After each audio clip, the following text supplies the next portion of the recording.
Bom dia, os amigos. A gente começou aí a querer chover, né? Mas enquanto não chove, né?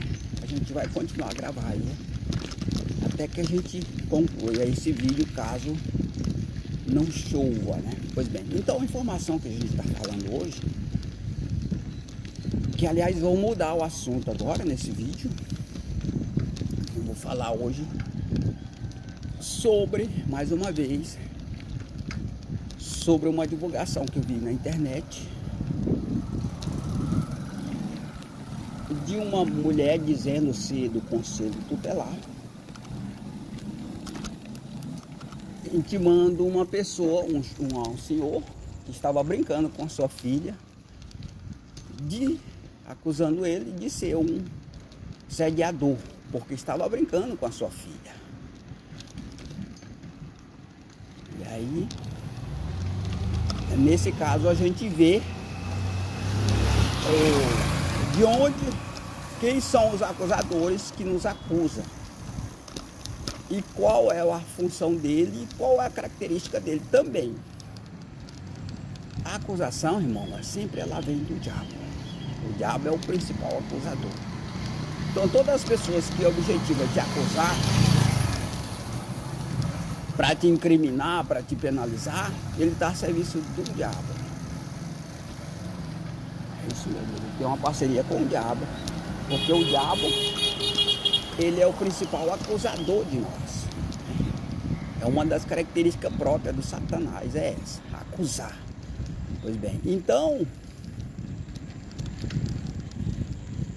aquela senhora dizendo ser no conselho tutelar, acusando aquele senhor que ele não poderia brincar com a sua filha, porque pode-se constatar um assédio, digamos assim.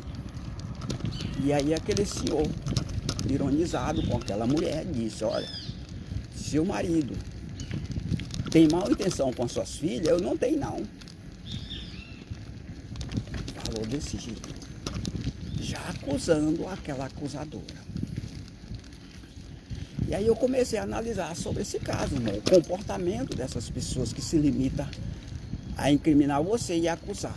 Hoje, a base dos poderes estabelecido aí na corrupção, uma das características, um dos pilares que eles usam aí para estabelecer seu poder e sua ordem, sua disciplina, é a acusação, é acusar.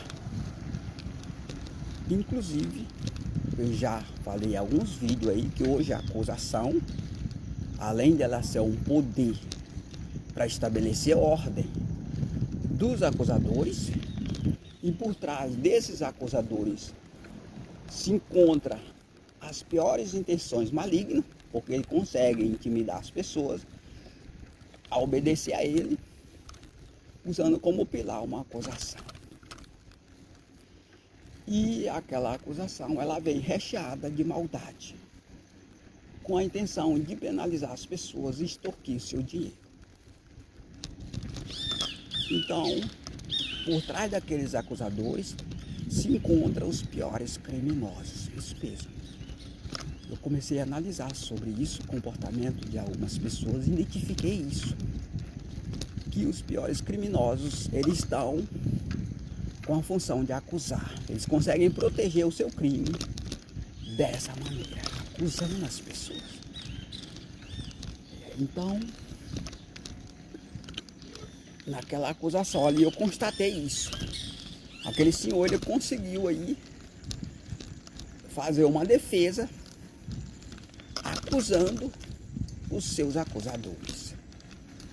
Mesmo porque aquela acusação, aliás, ela é uma acusação que ela já mostrava uma intenção maligna do próprio acusador. Uma intenção que não havia no acusado. E ele se defendeu com a mente pura, mostrando para aquela pessoa que a sua intenção era das melhores e que a intenção maligna vinha do acusador. Então, e mais que isso, os acusadores, eles têm uma posição de autoridade, isso mesmo, de mandar. E eles abusam da sua autoridade também nesse caso, acusando as pessoas, sendo que eles cometem os mesmos crimes, ou talvez piores, dos acusadores, do que as pessoas acusadas. Então tudo isso aí espelha um outro tipo de defesa para os acusados. Lembrando que para você fazer esse tipo de defesa, quando você for acusado, você tem que ter um amparo de outra lei, a lei de Deus, que é uma lei pura. Não vai fazer isso sem que aquele senhor ele fez ser um amparo da lei de Deus. Mas é um caso perigoso. Por quê? Porque os acusadores, além deles ter a autoridade dada pela própria lei, do maior para o menor, ou seja, eles têm o regime ditador em mão, eles podem também te penalizar, inclusive pelo uso da sua defesa. Porque os acusadores, uma das maneiras que eles usam para estabelecer a sua autoridade é impedir que as pessoas se defendam, para que ele possa constituir um advogado. E se ele não tiver dinheiro, ele não tem nem sequer direito de defesa. Não tem. Porque a sua defesa ela fica comprometida por falta de dinheiro. Ele não tem dinheiro para se defender. Então, se ele não usa a sua defesa nas palavras, porque aquilo lá pode ser usado como acusação contra ele mesmo, ele fica também sem defesa de um advogado, porque para ele constituir um advogado, ele tem que ter dinheiro para fazer isso. Então, praticamente, ele se torna um escravo da acusação. Ele é obrigado a aceitar ela. Mesmo porque, irmão, quando a pessoa recebe uma acusação, que ele não tem recurso de outra lei, ele fica obrigado a aceitar aquela acusação. Porque a lei, uma das forças dela é a acusação, né? Além da autoridade única que há, do que dá ordem para o que obedece. Agora, se ele usa o recurso da lei de Deus, por exemplo, ele passa a ter o recurso de defesa de outra lei e também de outra forma de comando, do que obedece ordem para o que dá ordem. Então, aí sim ele consegue aí fazer uma defesa usando as próprias palavras contra os acusadores. Eles conseguem se defender usando a palavra, anulando aí a função do advogado, porque ele estabelece outro advogado no caso, que é Jesus. Então, quando ele é acusado, que ele usa o recurso de defesa para acusar os seus acusadores, esse recurso ele fornece a ele a sua defesa, porque ele tem também uma outra forma de comando do que obedece para o que dá ordem. Então ele já estabeleceu uma defesa já capaz de lhe defender diante das acusações. E mais que isso, de estabelecer uma investigação contra os acusadores, fazendo com que o feitiço vire contra o feiticeiro. Por quê? Porque a pessoa, irmão, que ele tem a conduta de acusar, ele tem um espírito de bruxaria.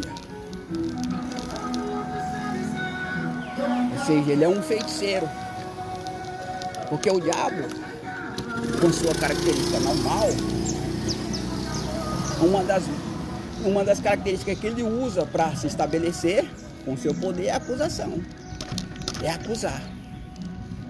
Aí nesse caso, as acusações passam a virar contra os acusadores, fazendo com que o feitiço vire contra os feiticeiros. Então esse processo, ele já se iniciou com aquela narrativa daquele senhor. E ele deve prosseguir, porque hoje os acusados são muitos. E as principais vítimas hoje são os acusados.